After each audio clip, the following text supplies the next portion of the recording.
First Samuel chapter 3 is our text today, and I imagine this is one of the better known stories of the Old Testament.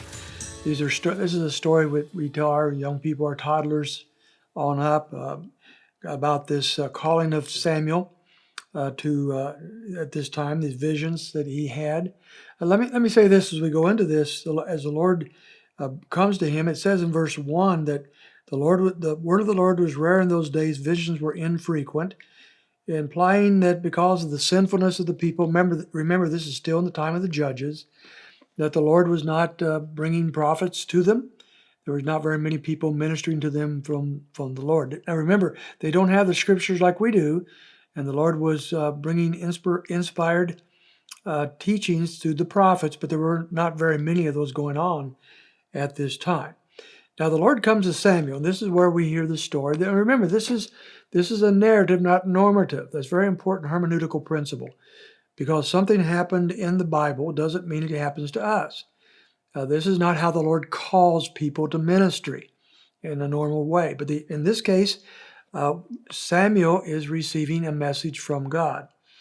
And we find his nature, his spirit here, in that when he hears somebody calling him, he doesn't know who it is in verse 4, but he says, here I am. And he comes in verse 5 to Eli, thinking it's Eli, and he says, here I am. And verse 6, he says the same thing, here I am. In verse 8, he does the same thing.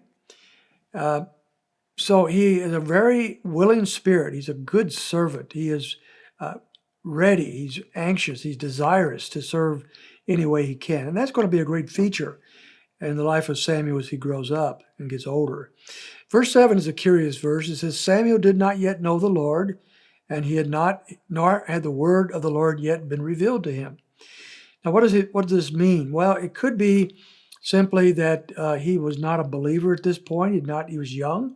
He did not yet know the Lord personally. That's a possibility. Or it could also mean simply that he was not yet called as a prophet, as he will be by the end of this chapter. And so he had not yet had the prophetic word revealed to him. That's another option as well. We're not exactly sure about that, but those are two options.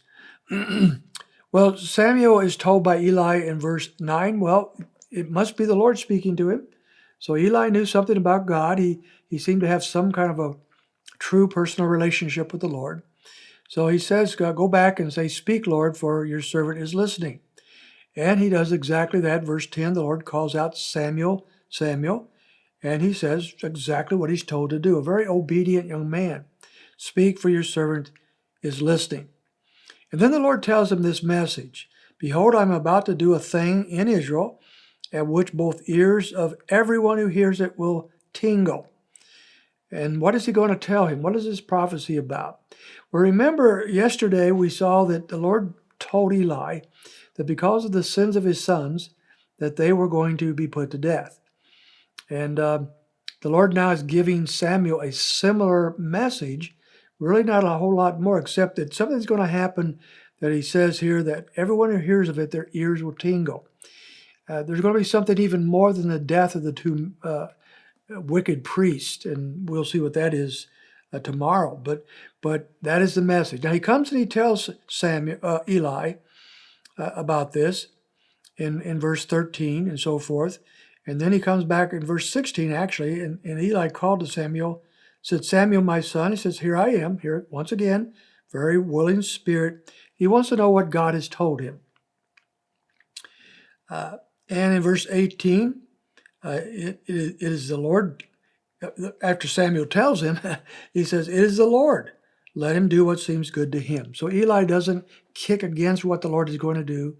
He accepts it. He still doesn't change his ways. He still doesn't rebuke his sons to the point of removing them from their ministry, but he does accept what God is going to do in some form of a gracious way. Verse 19, once again, we're told that Samuel grew. The Lord was with him and let none of his words fail. So Samuel is going to be a true prophet. And because of that, all throughout the land, from Dan to Beersheba, that was a way of saying for the very tip of Israel to in the north, to the very tip in the south, all throughout the land of Israel, everyone knew that Samuel was a prophet. and that Samuel had heard from the Lord. And the reason why is because Samuel's prophetic words always came about. He never failed. Whatever he said that was coming from the Lord came from the Lord, and it happened. Just like we're told in Deuteronomy 18:22, is a sign of a true prophet of God, his words come true. Samuel was the first prophet in many a year that could be said of, and he would be the first really of the major speaking prophets of the Old Testament.